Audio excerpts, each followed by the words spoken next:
Hey Vikings, Mr. Mack here. Just want to talk about a few things that are important as we get ready to wrap up distance learning here. First thing, I'm not going to be accepting any late work. So many of you have started to turn stuff in late. There might be a few exceptions if I extend deadlines. I know I am one. There's some new stuff you guys are struggling with, so I'm considering extending dates. But generally speaking, we need to get stuff turned in and check your Google Classroom. Mondays and Tuesdays, the new work's going out, and then Wednesday you should have checked in and filled out the form. It tells me that you know what's going on. And then Sunday at midnight, everything is due. So many of you are not doing your stuff. Anyway, moving forward, just so you can have a little more incentive to do your work, assignments are going to be going into the test category now.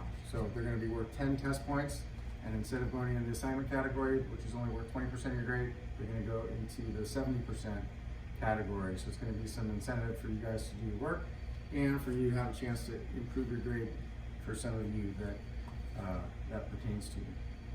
We will have a test on chapter 10. It's the last thing you're going to want to do because there might be some assignments that you need to know how to do things on or for practice. So don't just do the test right away. Make sure you've done all your assignments that I pushed through to you before you do the test. It's going to be worth 10 or 100 points, just like a real test. And anything from weeks 4 through 7 is fair game. So I think 4 and 5 was a lot of review from chapter 9 maybe, and then chapter 10 stuff is definitely going to be on there, and that's new stuff to you. The testing window is going to be open note, and you'll be doing it in Elluminate, and it'll be open on the 18th or 19th, which is a Monday or Tuesday, and the 24th would be the Sunday of that week.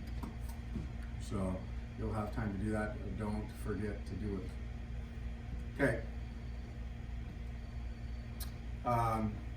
You should not be getting any new assignments past Tuesday, the 26th, so that test is going to be your last thing you're going to be doing. It's not a cumulative final, so it doesn't cover anything from earlier in the year, just what we talked about earlier. And then I'll be finishing up grades. Okay, I want to talk about your grade. You should have gotten an email explaining things, but that may or may not have made sense to you. But you're going to be having two options. You'll have a credit, no credit option, which is what's going to happen by default for all your classes. So it doesn't affect your GPA. So it's just going to be a pass or fail or a credit, no credit situation. Many of you are going to want to take your letter grade. So there's going to be a form in the counseling office. This is option 2.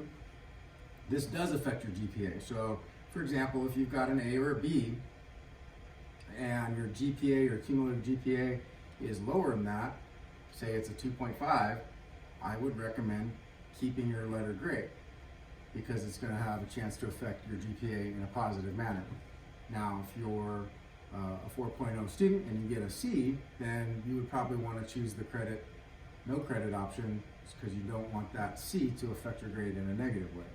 So you're going to have an option to do this for all your classes individually, so you get to make your choice based on what your grade is in the class. And then you can, by default, like I said, it's going to be the credit, no credit option. Or you're going to get the choice to take your letter grade, but you're going to have to fill a form out that they're going to send to you from the counseling office, if that's the case. Okay, one other thing I want to explain is your progress report on March 13th, which was the last day we had class in person here. That grade that you have, all right, can't get any worse. So, if you had a passing grade at that point and you've chosen not to do anything for one reason or another, you can still get credit in the class. If, however, you had a grade that was not passing at that point, then hopefully you're doing your work and you're doing everything you can to improve your grade and get it to passing. If you can get it to passing, then you're going to probably take that credit option, credit, no credit option. That being said, if you've got, say, a B, and you're going to want to continue to do well, so you can, and if you're thinking about taking that option to keep your grade as a letter grade, you're going to want to continue to improve. Hopefully that sums things up. I just want to encourage you guys to finish strong. If you have questions, reach out to me, email me. Happy to get on Zoom and explain some of the new stuff if you're struggling. Anyway, hope to hear from you soon, and let's have a good last 3 weeks or so of school. All right.